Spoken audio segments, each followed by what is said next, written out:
different, differ, differentiate гэсэн энэ гурван үгийн ялгааг хамтдаа суралцъя.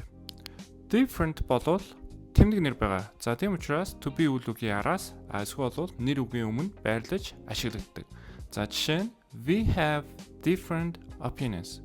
Бид өөр үзэл бодолтой. Opinions гэдэг нэр үгийн өмнө ашиглаж байна. За эсвэл бол your phone is different from mine. Чиний утас минийхээс өөр байна. To be үйл үгийн араас мөн ашиглагдаж байна.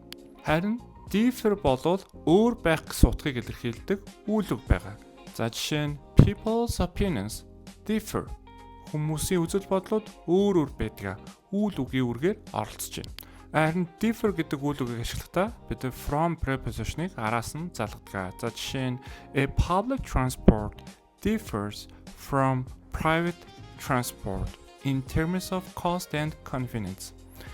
За хамгийн сүүлийнх нь буюу differentiate гэдэг үйл үг болвол ялгаж салгах гэсэн утгатай үйл үг байна. Тэгэхээр өгүүлбэрт бид нар үйл үгийн үргээр ашиглана. За жишээ нь ялгаж салахгүй гэдэг утга дээр би ихэр хүүхэд хүмүүсийг ялгаж салгадаггүй гэдэг агуулга гаргавал I cannot differentiate the twins.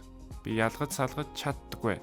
За эсвэл бол багш нар сурагчдаа төвшнгөөр нь ялгах хэрэгтэй. За энэ агуулгыг бол гаргаж болж байна. За тэгэхээр багш нар teachers should differentiate students by level.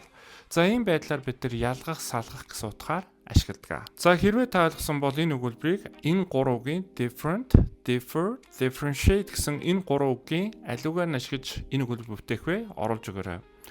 Тест сайн болон сул сурагчдыг ялгаж өгдөг. Комент хэсэгт оруулж өгөөрэй.